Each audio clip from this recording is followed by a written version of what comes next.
Welcome everyone to Saturday Night Live Life Recovery. Life Recovery. I was thinking about that the last few days about life recovery, and I thought I needed to just talk a little bit about that because, we all know that life is messy, and we're all living in this messy life, and it's a challenge to function sometimes in a real difficult situation, and a lot of us like to isolate when we get involved in some things that are just overwhelming or over our head, because we think that we should be able to do it, and we think we should be able to do it on our own. Would you agree with that? Yes. How'd that work out for us? Sometimes not well. Not well. And that's the reason why it's so important to have some connections. In fact, if you want to use a biblical reference here, the reason why God created man was to have fellowship with him, and the reason why he created woman was so that man would not be alone. What do you think about that? So,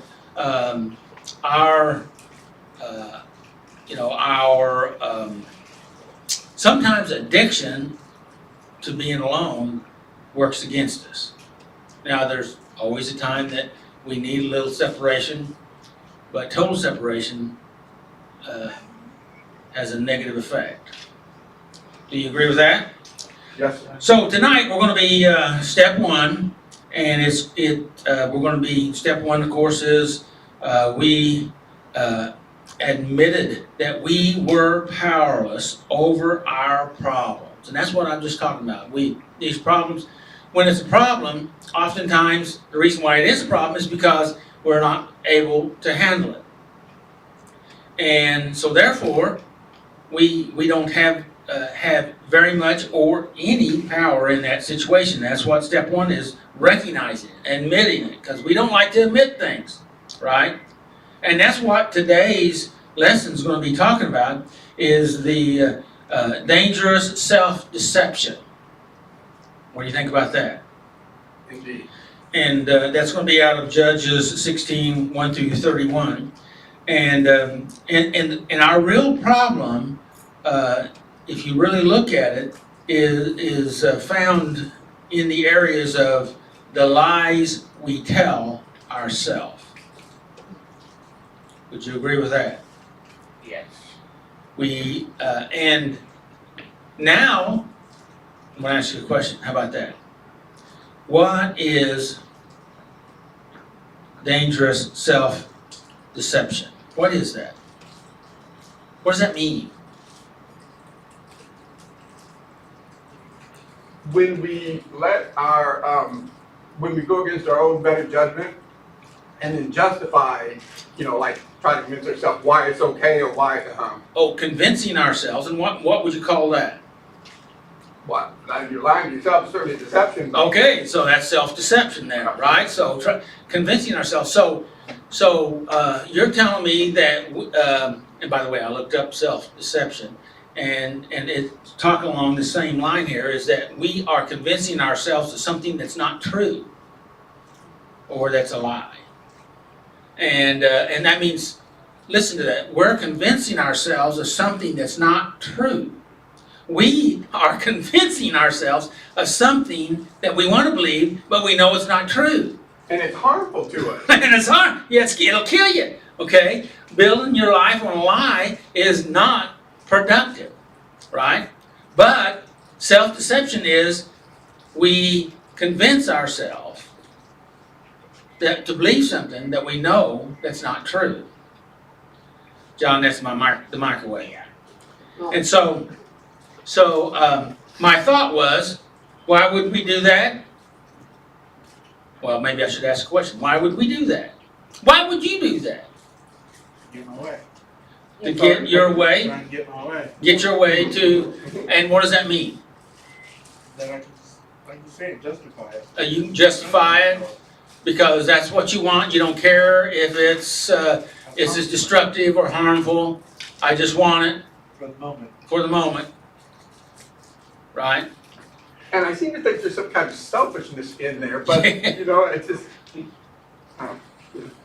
And so we would do that to ourselves. Now, some people say that it's impossible to choose to believe something that you know is true. They say it's hard, you can't do it. And I was thinking today, if you can, thank you, John, if you can convince yourself of something that you know that's not true, that's a lie, then why couldn't we maybe even easier convince ourselves of something that we know that's true? Have you ever thought of that? Anybody ever think of that? Taking a lot less energy.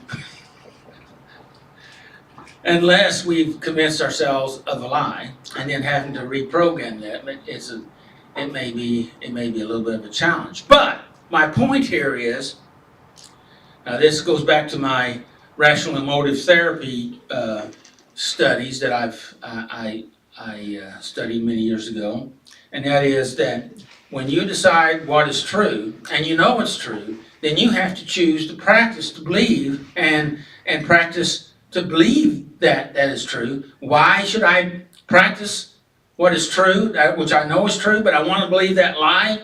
And why do I believe that lie? Maybe because I've had it for so long, it has to be true because it's always been there. And so, but it's a lie. I know it's a lie. I know it's not true. So what I have to do is I know what the truth is here, so I have to practice that truth.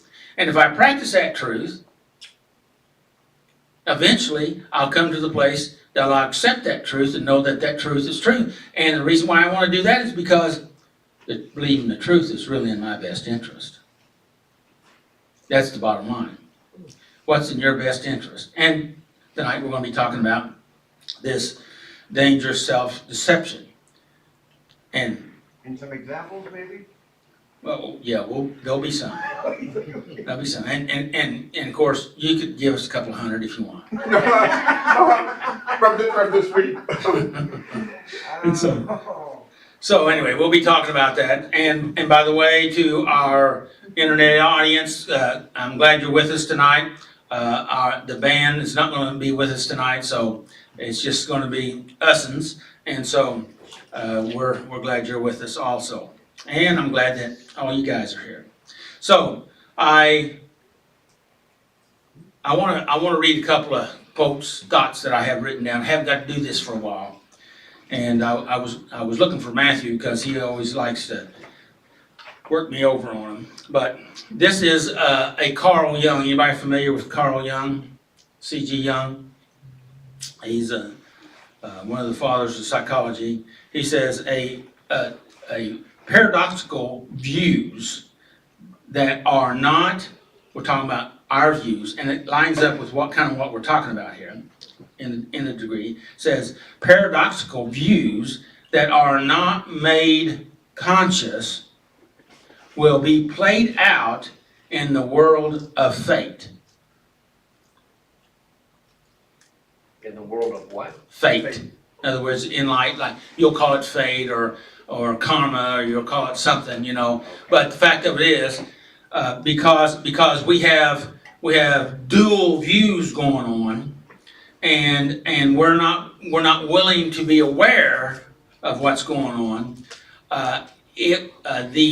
Particularly the negative things that come up in our life will show up, and we think, well, that's just fate that did that, or.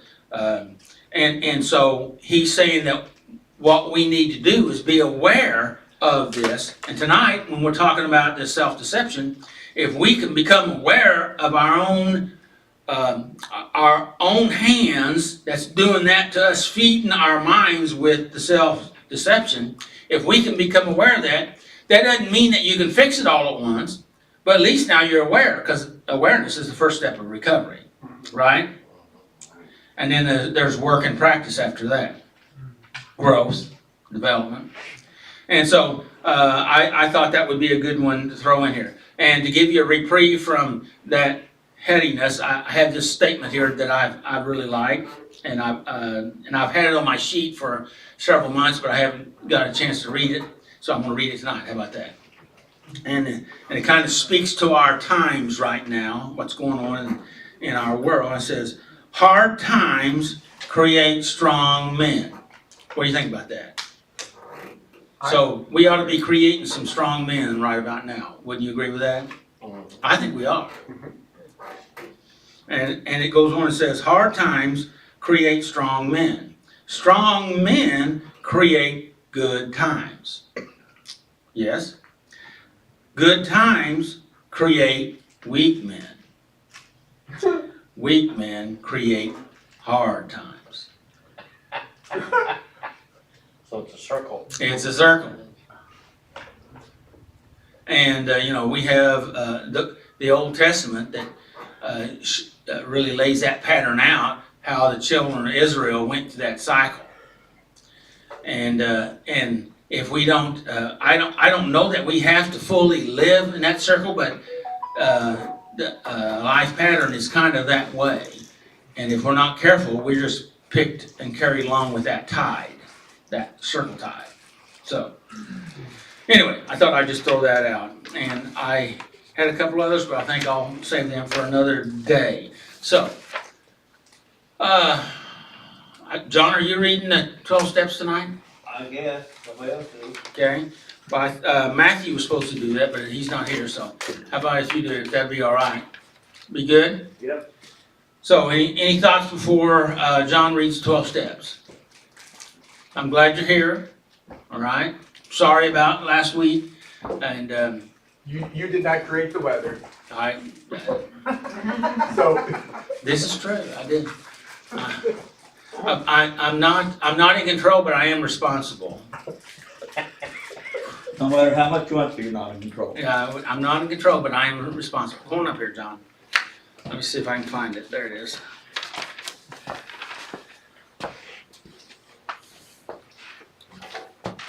Thanks, John.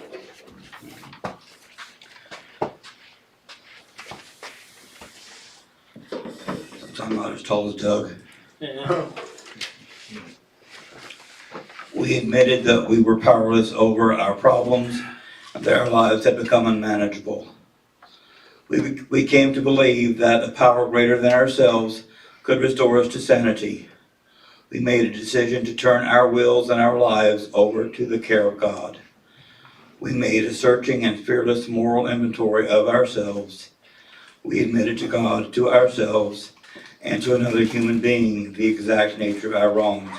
Step 6, we were entirely ready to have God remove these defects of character. Step 7, we humbly asked God to remove our shortcomings. Step 8, we made a list of all persons we had harmed and became willing to make amends to them all. Step 9, we made direct amends to such people wherever possible, except when to do so would injure them or others. We continued to take personal inventory, and when we were wrong, promptly admitted it.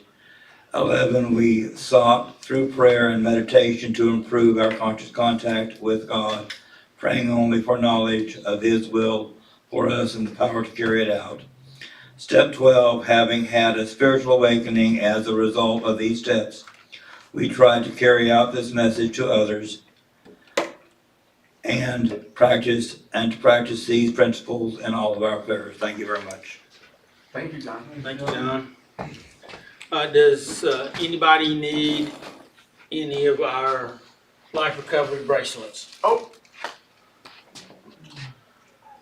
Yes? What time? 90 days, I'm at about 105 now. Okay. I'll look at my, but the 90 days, please. Well, congratulations. Which one is that? 90 is maroon. Okay. Anyone else? Anyone else? A white bracelet is for 30 days. Orange is for just today, up to 30 days, and then orange is for 30 days. green for 60 days, maroon's 90 days, blue is 6 months, and yellow is 9 months, and glow in the dark is 1 year, gray is 18 months, and black is 2 years, 5 years is silver, 10 years is gold. Oh, very good. Thank you So- very much. All right, and any of you out in video land, if you want one of these bracelets, they're like this, and it's got, what did we have on there? We have Saturday Night Live on here, yes, and so, anyway, you come to a meeting, right? Yes, sir. Right, so, anyway, congratulations, Garth, Thank you very much. that's awesome. Did we give him a big hand? Let's give him a hand. That's great. All right. Are we ready? Yes, All sir. right. Brandon's gonna come and lead us in this. Just bring all your guns. Okay.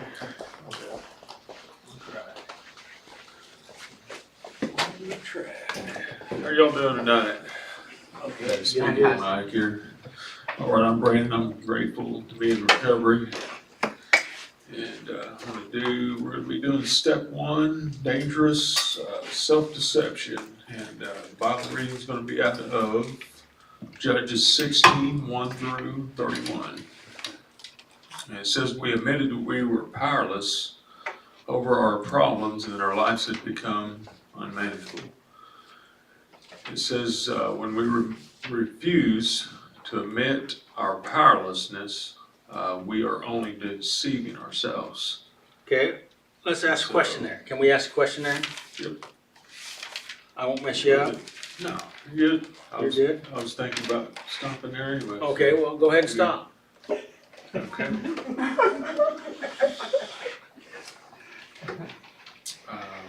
Okay, go ahead. Oh, okay. Yeah, no, go ahead. And then the awkward I'm waiting on silence. you. Okay, well, my thought was, read that last sentence again. It says, it says, when we refuse to admit our powerlessness, we are only deceiving ourselves. Okay. So, what are we talking about here tonight? Deception, Self-deception, self-deception. right? And the danger that it causes us, Yes. right? So, do you think anybody would refuse to admit that they were powerless? Absolutely. Absolutely. Myself. I did, when I first started going, in 2018, yeah, it wasn't until this year, when I was in, the rehab, that I had it explained to me a little bit better, Uh-huh. and I wholeheartedly agree with it now. You agree with what? That I'm powerless over my addiction, Okay. and therefore I should not entertain, just doing it once because, I can control it now. Ah, okay. Just because I'm, So then, is that an example of being self-deceived? Yep. Yes.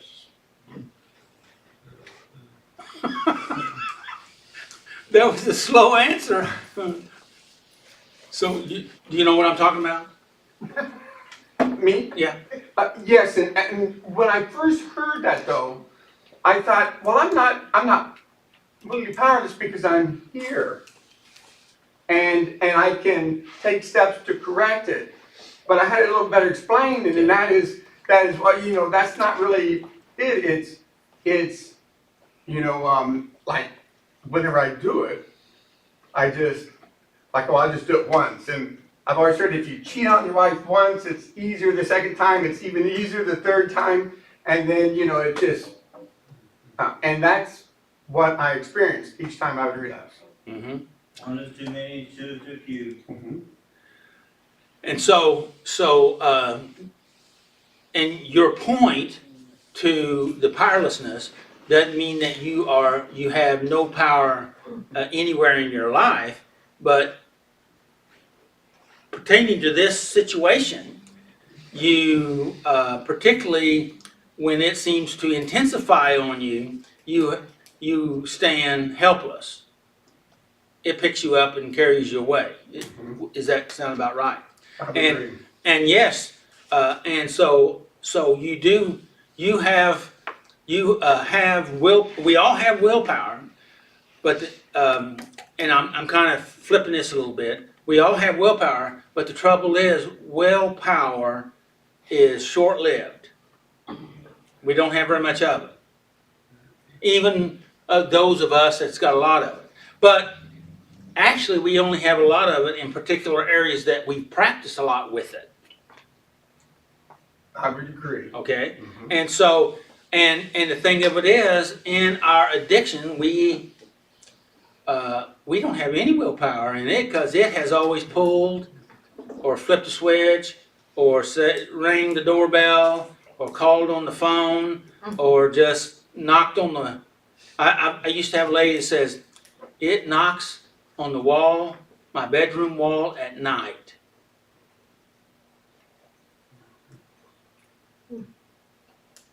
So,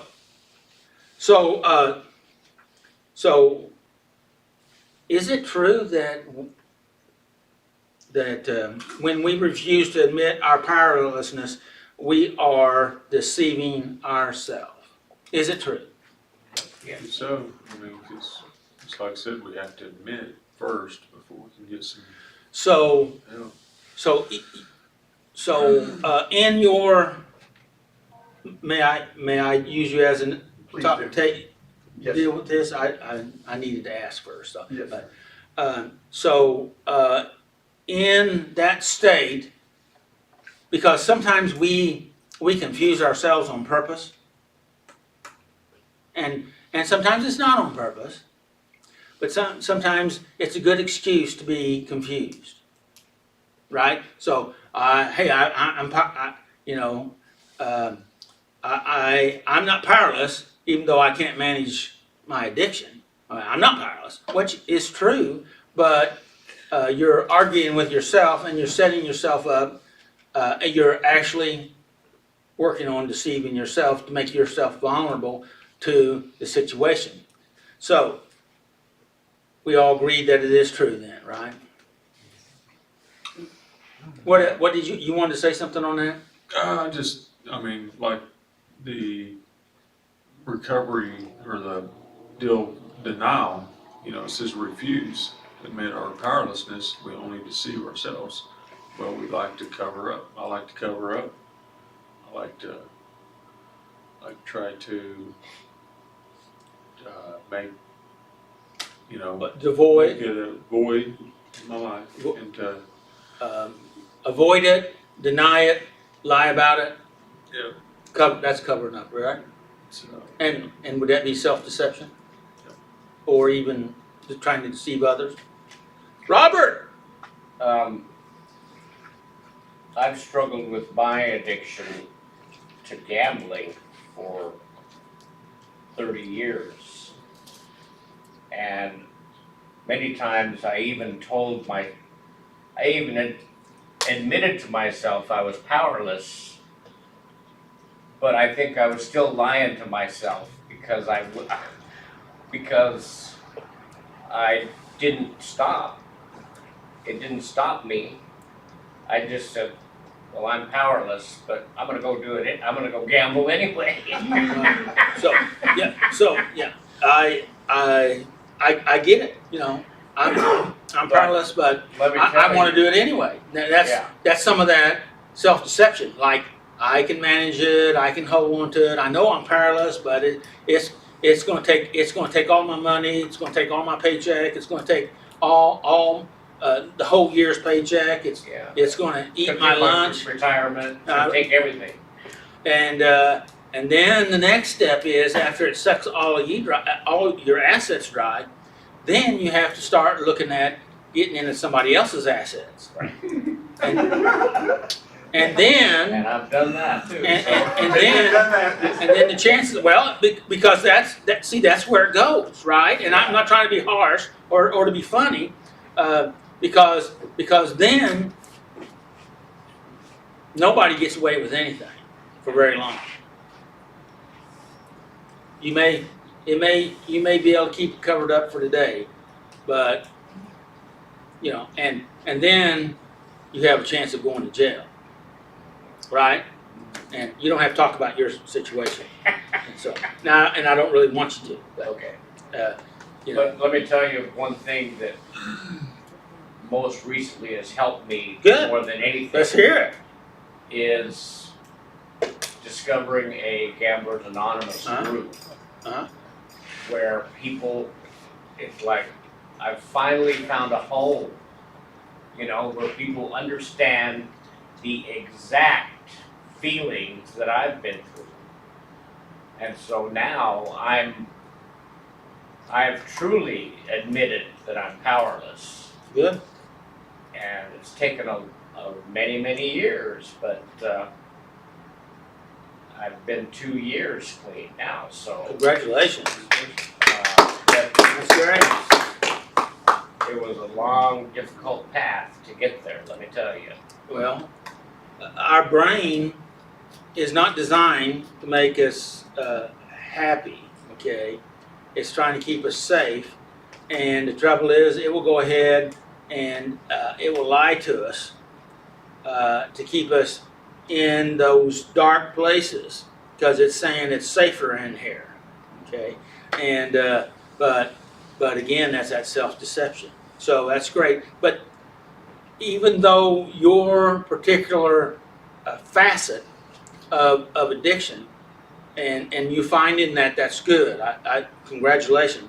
But it's all everybody's addiction, whatever it is, it comes from the same place of trying to to get the hit, the rush, the relief, to put us into that state of hopefully euphoria, or that euphoria I had the very first time that we never get to again, right? And but that doesn't keep us from trying, and we really don't even know that that's what's going on. But there's that internal hunger and drive and thirst that's pulling you that way, and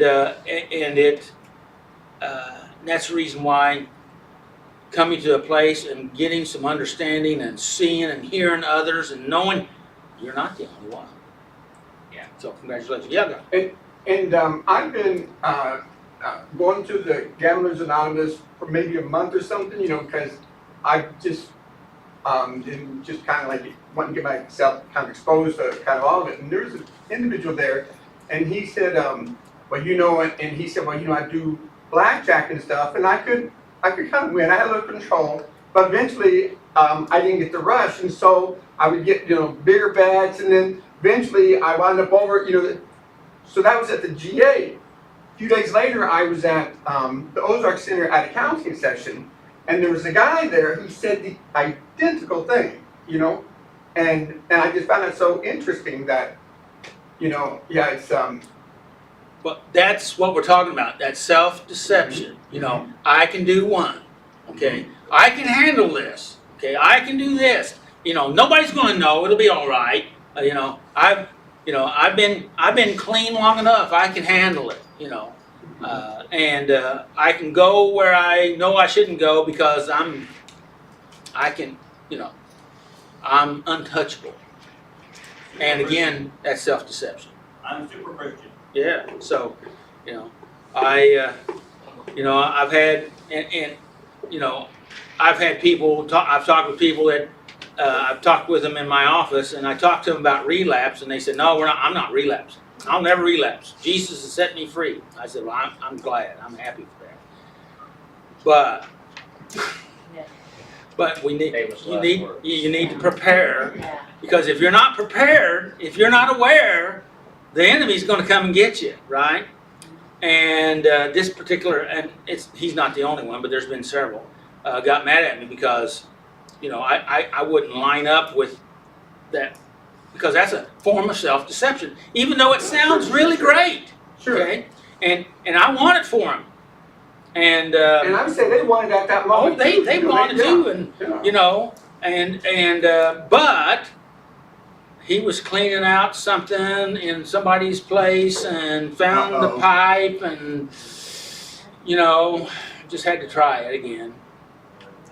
And then he came back several years after our time was talking and apologized and said, you were right. And so this self-deception is very subtle. And we all, including me, we all have some. Okay? Lord, help us see it. Amen? Amen. Okay, take off. All right. Just kind of looked up powerlessness in the Webster's dictionary, and it's on power, but it says ability to do or to act. Authority person or trying to thing having authority. Well, powerlessness is the ability not to have that. And so, you know, I've got, and then I like reading here, you know, step one profile here. It talks about, we admitted we were powerless, admitting that something or someone has beaten us up or is more powerful than our own will confronts our pride, so we keep on acting out in our dependency and addiction, trying to prove that we can control it. Just like that Doug had talked about.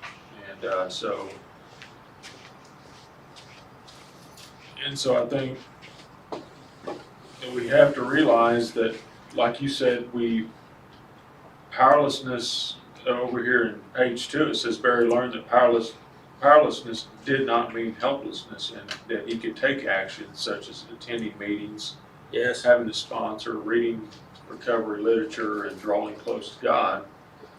As he took action on what he was able to do, he could amend his powerlessness over alcohol. And for me, you know, powerlessness, I knew I couldn't handle it. I knew I couldn't. I knew if I picked up again, you know, as it says here, and we're talking about it, it says that the lies we tell ourselves and others are familiar. Kind of going on this, it says I can stop anytime I want to. How many of you have ever said that one or know somebody that said that? Okay, all right. Okay, go ahead. And then it says also, I'm in control. This one won't hurt anything. Yeah, Well, I've anybody? said that many times. Yes, yeah, anybody else? Other, Yeah, know somebody? Go ahead. and then all the while we're inching closer to disaster. You know, and so there's some areas that I've really got to be cautious and aware. There's a couple of areas gotta really be inclined with, and brings with the addiction if I act out in that.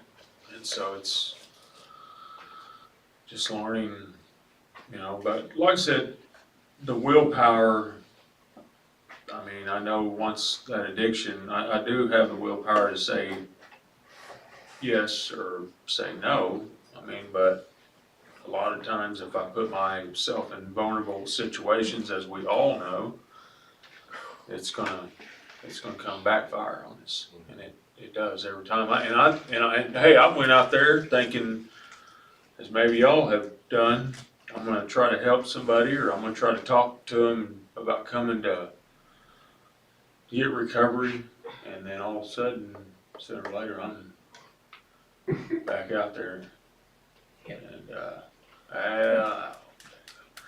I'll take this, or then all of a sudden I'm, you know, and maybe not even my problem, the drinking issue. It's just then I'm back on the fight. You know? Yeah. So it's just Because it's So- kind of like playing blackjack when you don't have any trouble. It can push you to the next thing, right? And because it has a negative effect on us.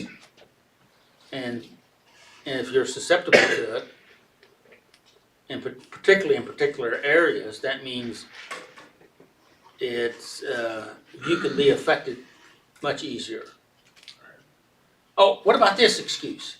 Well, if they can do it, why can't I? How about that one? Anybody ever said that one? How many times have I heard that one? It's not fair. They can do it, right?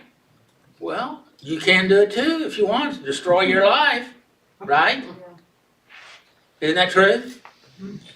Isn't that true? And they might be able to actually do it, but you know something? I can't. They might, I can't. but the fact of it is, there's a reason why they decided they shouldn't, right? And but you know, that's, I don't know if I said this, but I remember one person says, "It's not fair." I said, well, it may not be fair, but you know, you have to deal with things the way they are. Isn't that right? You have to play your game. And I think if you're humble and you and enjoy life, you know, you accept it with, you know, and not be greedy or what have you, it's easier to not have those kind of thoughts, you know. Well, those thoughts start slipping in, and it's a long cycle. Okay, it starts coming in, and we need to be aware of those things. And even the Scripture talks about casting down every imagination and every high thing that exalts itself. Right? It starts pushing its way in, and if you entertain poisonous thoughts, it seems to grab its cousins and bring them along too. You know what I mean? Go ahead, Brandon. Okay. And it says Samson, and I'll go ahead and go on with this. It says Samson was one of Israel's judges. As a child, he had been dedicated to God, and God had gifted him with supernatural strength. And Samson, I want to interrupt you here, because this was a judge. This was a judge in Israel.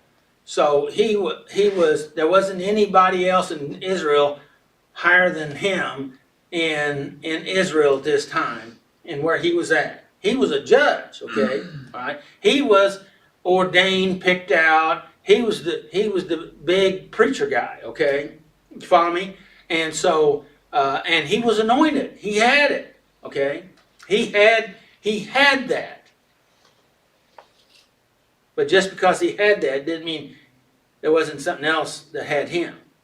That's our point here, right? Mm-hmm. All right. It affects everyone. We're all human. Go ahead. but said, but Samson had a lifelong weakness, the way he related to women. Yeah. Yeah. So I've never used anyone in the Bible that didn't have a weakness. Right. Because we're all human. You know, we're all flawed. And God's plans would a lot of times would eventually they'd get rid of the weakness, but God would use the weakness in the ministry that they were doing for him. Right. So I wonder if he would have been involved with pornography if he was if they had. I bet you they had pornography. Come to think about it. If they were paintings of it, man. Yeah, you know. Yeah, I don't know. It just kind of came to me. That's Sure. one of those questions. Thank you for sharing it. Go ahead, Brandon. Says that, it says Samson was especially blind. It says Samson was especially blinded to the dangers that he faced in his relationship with Delilah. Hey, now I want to point out this word, blind or blinded. We call them nowadays blind spots. Trouble is, when you have a blind spot, you don't know that you have it because you can't see a blind spot because you're blind to the blind spot, right? You know, you have when you're driving, you have blind spots in your car, and there can be stuff there that you can't see. A big old truck. Right. Mhm. And you have to be, if we're smart, we need to know, hey, I have a blind spot here and I need to shift, I need to move, I need to turn, I need to have an extra mirror there, one of those little fisheye things or something to help me to see my blind spot. But sometimes we have blind spots and we don't know we have them because you can't see what you don't know. But that doesn't mean they can't get a hold of you. So, should we deceive ourselves and say, well, if I can't see it, it don't matter? No. No. You know how we do that? So, If I can't see it, it don't matter? I'll stick my head in the sand, and that way it'll all be okay. self-deception. Yeah, Ostrich approach. yeah. So we're talking about blind spots, self-deception. We're talking about lying to ourselves, and you know, oftentimes we'll hide stuff from ourselves on purpose. I had a guy, I helped him turn in a lab, a meth lab.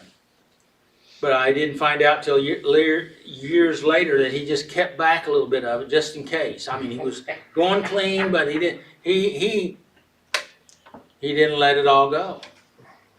He took out a reservation for later, Just in case. and the case came up. Wait, he knew it was going to.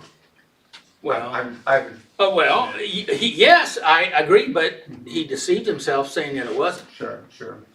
And you know, I'm not saying that he wasn't sincere in what he was doing. The only trouble is, even when we're sincere, we can still deceive ourselves. Isn't that true? Yes. Isn't that true? Yeah, that is true. No, it's not. I just said it. Yeah, it is. Go ahead. Okay, it says his enemies were paying her to discover the secret of his strength. It says 3 times she begged Samson to tell her his secret. Each time, it says each time she set him up and tried to hand him over to the enemy. 3 times Samson lied to her and was able to escape, but each time he got closer to telling her the truth. Finally, Samson revealed his secret and was taken captive, and he died a slave in the enemy's hands. Samson's real problem can be found in the lies he told himself. By not admitting his powerlessness, he remained blind to the obvious danger of that his pride and desire for beautiful foreign women were leading him into. Said this caused him to gradually inch his way toward an untimely death. We need to be careful too not to fall into a similar trap. As we learn to acknowledge our powerlessness over our addictive, compulsive tendencies daily, we will become more aware of behaviors that will likely lead us to destruction. So, just kind of on that note, you know, the unmanageability says that our lives have become unmanageable as I know me, I was totally, just a side note, I guess, that sometimes I had still things, but there's lots of things that I still, you know, for me, I always threw it away, all of it. You know, most of the time when I went out, it was no more job, most of the time. All right. There's been years back where I had a function in it and was still going to work, still making the deal, but I didn't want people to see me all jacked up, spun out, and just I felt guilty, guilt, shame, remorse, all those things, and so it just it's just unmanageability that I've had every time I went out. It just most of the time it's always gotten like this last time I went out. It was kind of a short-lived, thankfully not in jail, thankfully not, I had a praying wife that first time she ever seen anything like that before. It about broke her in two. And, but I just thank God for a praying mother, wife, the church. I mean, just thankful that God's mercy and grace was there, because man, we had a family member that sad deal. Killed a guy 47 years of age in Southwest City here this week. Just drunk behind the wheel. Just a sad ordeal. 21 years of age. Wow. And sad deal. And so there's no telling. Anyway, with that note, thanks for letting me share. Thank you. Thank you. Thanks. Well, Willie's coming, the story here of Samson, he pointed out two different issues, and you know the two? With Samson, Yeah, with Samson. women, I guess. Women one, was one. And I don't know the other. Actually, it was foreign women was one. And the other one was lying. Okay? So he was, now listen to this, he was involved with her, and she was selling him out. Can you believe that? The government, okay, of that area, and I know I did some studying on this. There were several of them that said they'd pay her 19 shekels of gold or silver. I don't remember. Not maybe it was 90. Come to think about it, and there was like 5 of them. So that's a lot of money she was going to get, and so she, of course, she was a prostitute, right? And so they made a deal with her so they could get the secret, okay? Because he was an embarrassment to them. He wasn't part of their country, and he took their gates and tore them off their city walls and carried them up on top of the hill, and they couldn't handle him, so they just wanted the secret. So here was a guy, and she says, "Oh, you say you love me, but you won't. You keep lying to me." Well, as he pointed out, each time he lied, he got a little closer to his secret, until the 4th time he went on and told her the secret. So he evidently had a pattern of that also. That's my point. So oftentimes we have multiple things going on in our life. We just don't have one. Would you agree with that? Yeah. Hello? Yes, sir. So that was that point there. And this was the guy that, and he had taken a vow to God that he would not cut his hair. And he hadn't cut since he was born. And that was a vow. It was a Nazarite vow, and it was, and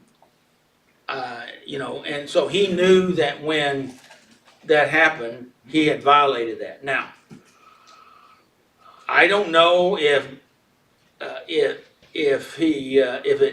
if God's Spirit lifted off of him, because he said he woke and he shook himself, didn't know that it was gone. But oftentimes we judge ourselves when we know we've done wrong. Anybody know what I'm talking about? Yeah. And so whether it was conscious or unconsciously, he was in that situation. But he repented after they gouged his eyes out and made him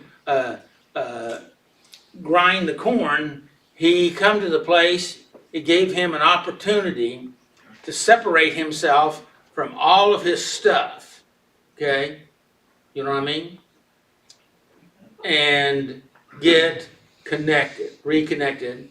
And when he did that, he knew. He knew that he was back in that place. And so he was able then to, well, the Bible says he killed more in his death. He killed more of the enemy in his death than he did in his life that day. So anyway, so I just wanted to point out the fact of it here is, just because you even have a position of spiritual authority, or in fact even the anointing, doesn't mean that you're not susceptible. Because if you lie to yourself, if you deceive yourself, you're setting yourself up. And so, I don't know if I'm a pessimist, but I think everyone has something of weakness. And I say, well, I don't know, maybe Mother Teresa didn't, you know, but I bet she did, you know. I mean, so I'm trying to think. Yeah, and I've already agreed with that statement earlier. Yeah, you know. And because we're all susceptible. Even Apostle Paul in Romans chapter 7 says that I would do, I don't do. Okay, and because see, we have to get this human spirit under control and get in alignment with God's Spirit, that will, that higher nature, and it takes some work, and it takes some willingness. It takes some to let go of our selfishness, our self-will, our pride. Now, we're going to talk about pride here when we get into the questions, and when we get there, we'll talk a little more about pride, and I'm going to talk about good pride and bad pride. So I'll shut up right now and let Willie go ahead and hit some of the questions. Or anything else you want to do. Question 1. What's the longest time I have been able to stop addictive behaviors or using addictive substances? Never for me, I think. And it's not just drugs, but it's something that seems to, For me, it was from the end of the first one till the time I was ready to do it again. That's the longest that it's been. Back when I was, you know,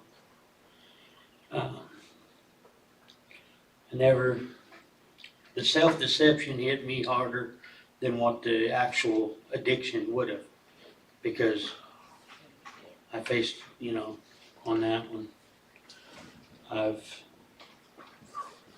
lied to myself many a times.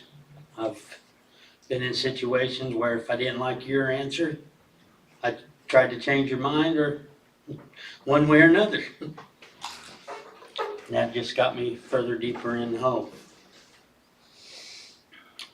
Garth, I like your statement there a moment ago, and I think there's some real truth in that, and so I just wanted to say that. Do you think the selfishness is innate, or do you think it's a learned behavior? Well, when do we first start seeing selfishness? The terrible twos. It's mine, get it. Even before that. Yeah. Yeah, okay, but This is some of my evidence. Uh-huh. Okay, and because the reason why I say that, because it's part of our survival mechanism to to help ourselves to stay alive, to survive. And we have to do that to be able to do it. And when you're a baby, you don't have any power. All right, so you have to use whatever tools you can to do that. And then as we get older, we're supposed to gain skills and recognize that. And in fact, Jordan Peterson says that if we don't learn by the age of 4 or 5 years old how to control our impulses, then we are going to be out of control the rest of our life. I read that in like a psychology class, and that floored me. Yeah. But why are we? Why is it that way? Like, why are we scared, or are we greedy or something from the get-go? And we have to, I'm just wondering. We are, well, then if we didn't have the survival mechanism that's hardwired into us, then that means we die. That means we won't be here. But if we have a system that's hardwired into us that helps us to reach a certain level, and then we understand that we have to then begin to learn some emotional control and emotional mastery, then, and grow up and realize that it's not always about avoiding pain and seeking pleasure. It's about stepping into pain and gaining skills and learn how to grow. And those are all transitional moves as we develop. And not all of us make all those moves. And sometimes we make them, some make them at 15 and 20, 35 and 40, some at 60, and some maybe later than that, if you know what I mean. So, the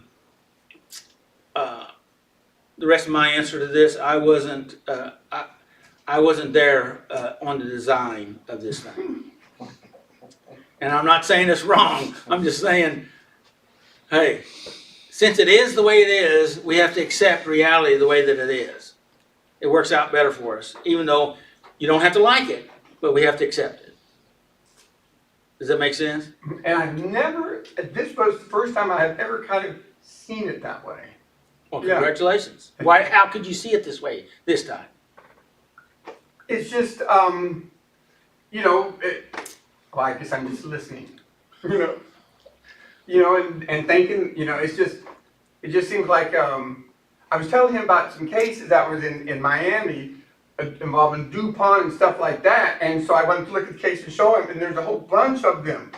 Point is, people do some really, I don't know, mean or interesting things. I don't know, it's just, but anyhow, I don't keep the floor, but yeah, it's just kind of interesting how we start, I guess he wants us to grow so that when we reach heaven, that we, I don't know, bring a lot of knowledge with us. I don't know. Well, I think I think we're going to be learning stuff when we get there. Okay. But the fact of it is, I think it has more to do with, as I opened up this in the beginning of this, that it's about relationship and being willing to have that connection and be willing to grow in that, because my biggest one of my what I say is one of my biggest problems right now is there's so much to learn, and I can't. Every time I learn something, I find out all the other stuff that I didn't know before I learned that, and I can't. It's frustrating, and so sometimes I have to talk myself down off that ledge.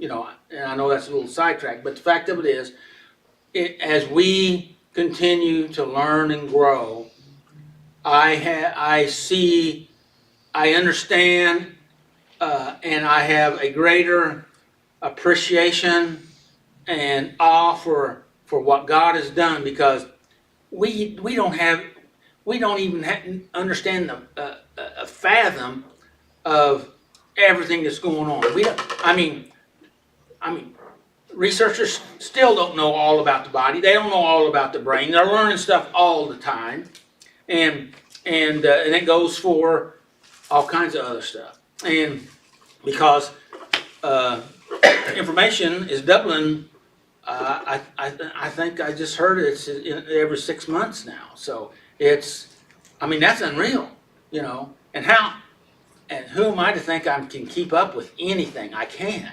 But I made a deal with God many years ago that I wanted to learn and I wanted to understand the powers so that I could help other people with that power. And so that's part of what I try to do. And so that's where we're at. And I think it's awesome that you have the frustration, because not only are you frustrated, but you're also curious. And that's awesome.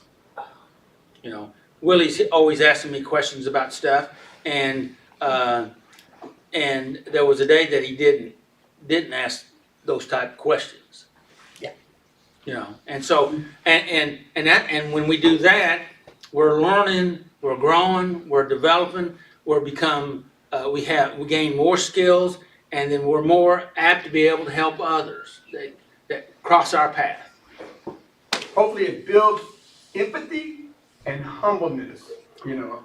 Well, that has to be our choice, and if we don't do that, then we'll run into some hard places to help us to figure out, I need to do that, in my opinion. And usually situations come which is kind of referred to nowadays as the dark night of the soul, and that's where we deal with our own stuff that we need to work out that's been a block, or what we might say is a blind spot, as we're referring to today. I didn't know, you know, oftentimes people, and myself included, you know, I didn't realize everybody knew that about me. You know, I was hiding that, but now find out everybody knew it anyway. You know, and isn't that the way that it is? Mm-hmm. Go ahead, Willie. Shut up, Devin. Question two. What are some of the reasons I use for starting my behavior? Slow down. What were some of the reasons I used for starting my behaviors or substance abuse again? So what were some of the reasons? That's the question. Right. Or maybe we should say excuses. Stress is a lot of my reasons. Stress. Yeah, I said it a lot of Yeah. So it's so Neighbors doing talk about that a little bit. Stress. Oh, I used to say stress was the reason why I was drinking, but, So was it? Well, expound on that for me, please. well, that's how I worked at a hospital. When I started drinking, I've been drinking since I was 13, I'm 43 now, but it was always social drinking, hanging out with buddies and stuff, and then, my husband started doing drugs that I didn't like him doing, and so I started drinking and getting into his vodka, and I would just blame it on stress, and I'm stressed out, and I'm mad, stressed out, getting this, and so it became where I stressed out. I was saying I was stressed out, so I could drink and focus on my drinking problem and not my kids. So, Would you say that again? I was saying I was stressed out because that was my excuse to keep drinking. I was stressed, so that was my excuse to keep drinking. So Yeah, that was your excuse or reason yeah, for drinking, yeah. and to somehow Not focus on the kids or. so to kind of blur things out, Yeah. numb things out, hide from everything, Yeah, go into my little. and But then I would also sit there and he would be on dope and I would be like, well, crappy father, if you're not going to you're not going to concession stands, you're not going to their track and field days, you're not doing this, you're not doing that. But then I was also going to all that stuff with drinking a couple shots of vodka, so. I wasn't taking accountability for my So, actions. so you were also, you had another excuse, I'm better than you, Yeah, pretty much, I'm better than you, yeah, and so I compare myself to the worst, so I feel better. yeah. Yeah. And how did this work out for you? We lost our businesses, I lost my job, I landed in Joplin. I'm sorry about From that. Lamar. But I've been humbled, so I working for Souls Harbor and, yeah. Awesome. And so you're aware of some of those blind spots now. Oh, yeah. I'm not the little big shot I thought I was back in the day. I like to say I was like that snobby person. Get out of my seat for this person. So you were that sweet, snobby person and you were proud of it. Yeah, It's, That can slip up on a scanner. yeah, It can. yeah. So, you know. And we can even do that in a religious sense, too. Yeah. John, you said something? it's amazing that, when we start in our addictions, we find things that we say are the reasons we're in addictions. But when we get out of our addictions, we can honestly say that that is what I done so I could drink or could drug or could whatever. Very well put. My reason I done it. Very well put. That's good. Yeah.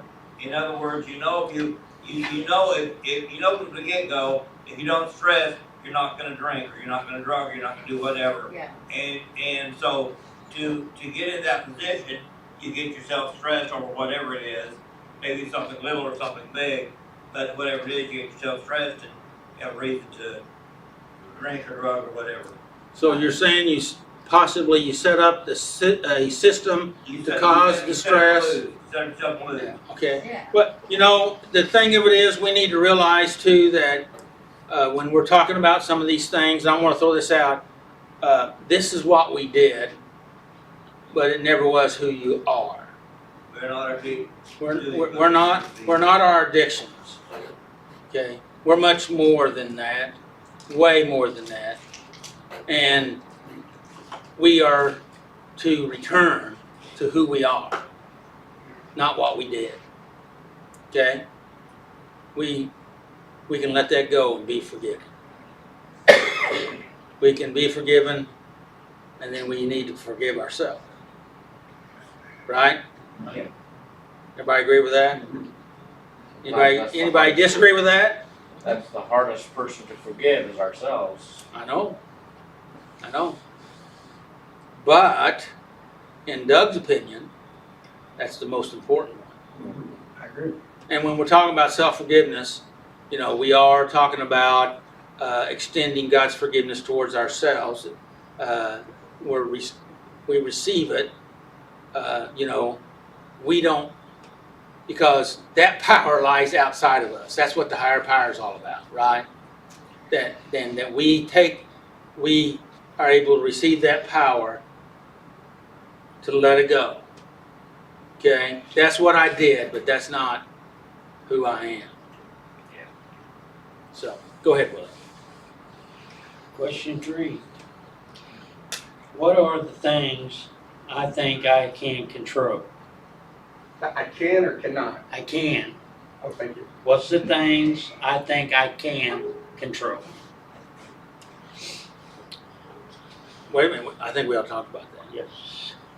Go ahead. Well, that question refers back to your making up your excuses for doing your addiction. Oh, I can control it, so 1 ain't gonna kill me. 2 ain't gonna hurt me. 3 just makes me feel better. After 4, you know, who cares after that? You're back into it. And that's the way it is. How do I lie to myself? And about what? Well, right there, I just said it. 1 ain't gonna hurt me, 2 gonna kill me, so. And eventually, it puts you where you don't Don't matter anymore. I'm gonna jump in here Go ahead. and I'm going to tie that in with what Delilah did. Delilah came the first time, all right, and he pushed her back with a lie. That's like it's like our addiction that talks to it. It comes once, it comes twice, it comes 3 times, it comes 4 times. In fact, it'll keep coming because when he pushed her back, he didn't really separate himself. He came back another night. He kept coming back, right? We're just going to go see our friends. We're just going to go hang out at the bar or go down to the, shooting gallery or, Or the casino or, blah, blah, blah, blah, blah, blah, blah, right? And why? Because, my friends are there and that will make me feel better or something make me feel better. But it's inch by inch by inch. And that's exactly what happened to Samson, right? That's exactly what happened with David, right? That's what exactly happened to all of us, right? Okay, go ahead, Billy.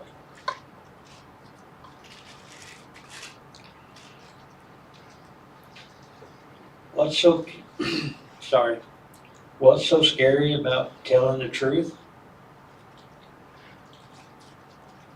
It's a good thinking question right there. Oh, it's a powerful question.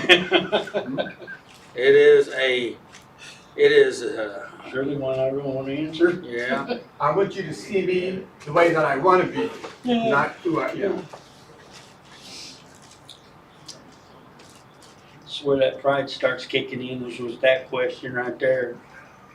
And that's when you should realize that you're not, on a good path. Yeah, you're right. You're right there. Mhm. So what's so scary about telling yourself the truth? How about that? Because you know you're going to lie to yourself Oh, you about it. might lie yourself. I can't handle it. It's overwhelming. It's too much. And then and that's that self-deception that we're talking about there. It's too hard. Some information that I have, and I'm not going to get to it, but it was on something from Psychology Today talking about 7 lies that we lie to ourselves, and one of them is the doctor said, psychologist said, we tell ourselves I can't, and she said that is we're lying to ourselves because we're afraid we're going to fail. And really when it comes down to it, we don't want to, so we just say we can't. And when we lie to ourselves, we poison. This is my statement. We poison our own soul. Okay. She says it'd be far better to say I don't want to instead of saying I can't, because reality is you can do whatever you choose to do if you really choose it and stick with it. Trouble is, we need to not lie to ourselves. And she said that making that shift in your statement, I don't want to, actually empowers you instead of draining power from you. When you say, I can't. Okay, so why does the truth scare us so much? Our own truth. Why does it scare us? Because we want to hide. Hey, Adam and Eve did the same thing, right? So we come by it honestly, okay, right? But it's something that Garth, we get to deal with, right? And that's choosing, when they ran and hid, God went looking for them, and he spoke to them, said, Adam, Adam, where are you? Now, God knew where they were. Why did he do that? I personally think he did that to give them an opportunity to respond, to come, instead of continue hiding. And that's that admitting, turning around, coming back. That's so important for all of us. I get kind of a thrill, I must admit, telling people, I'm an addict, I got on meds.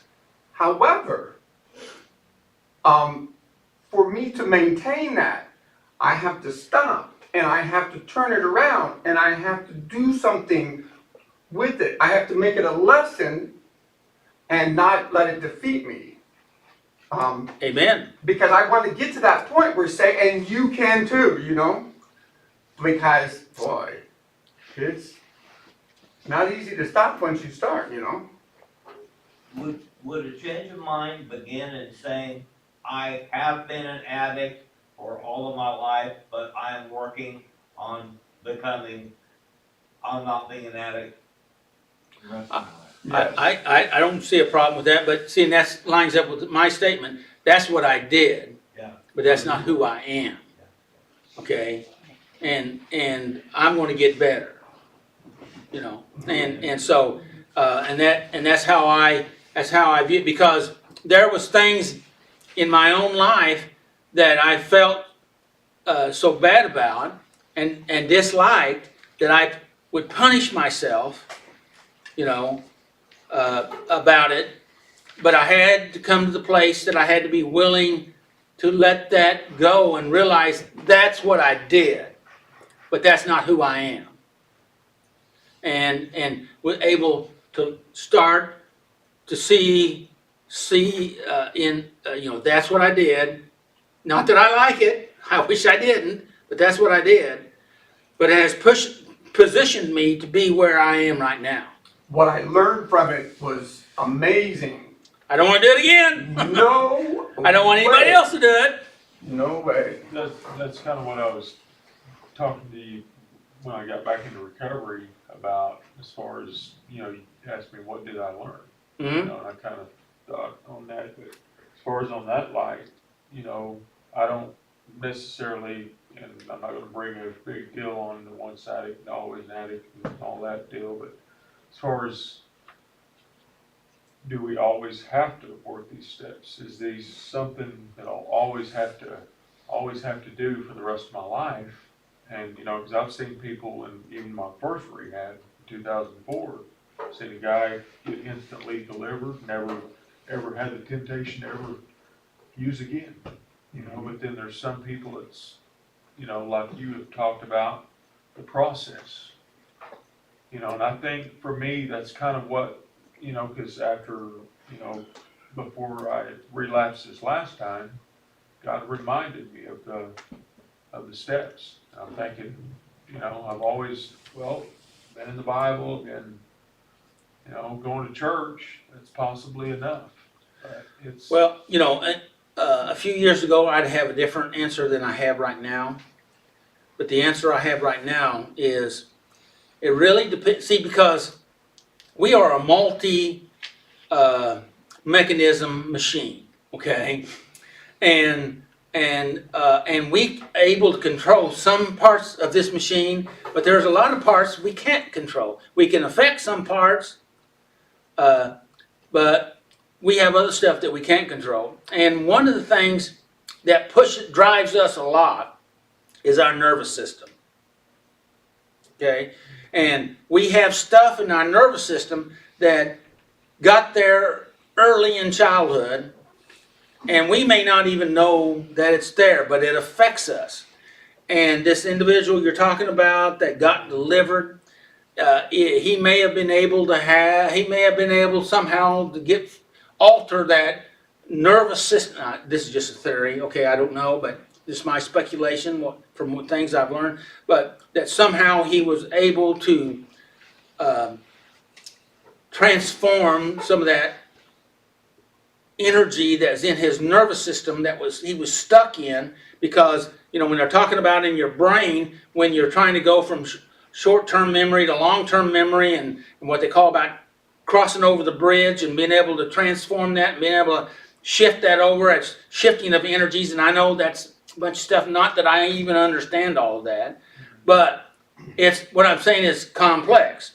So my answer right now is, until we are totally transformed, even into our nervous system, then we have to continue to walk the principles that we know that's safe. And when we think that I no longer need to do that, how many people have we seen that said that very same thing? And was it arrogance? Or was it something else? Was it, self-deception? You know, we're, I guess I'm just saying, we gotta be careful, okay? Because thank God for second chances. But we know others, the window finally closed. And we don't know when that window is gonna shut. Everything done in the dark comes to light. And so for me, it's, I feel there's gonna be a time, and the way I kind of envision it is God standing there and I'm here and he's like, okay, and I want at that time to have I was given a lot of blessings. I grew up poor and stuff, but that I have a lot of blessings and I'm so grateful for that.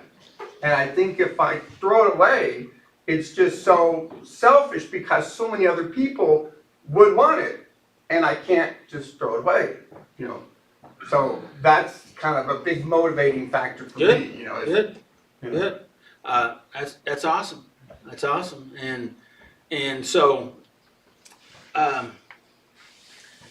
that's my best thoughts at this time, and which means, you talk to most scientists, they got more questions than answers, right? Mhm. And if they're science, they do have more questions, but the fact of it is, that's life. That's the way it is. Thank you. Okay, Willie. What else, big dog? As I explore powerlessness, what blind spots have I discovered?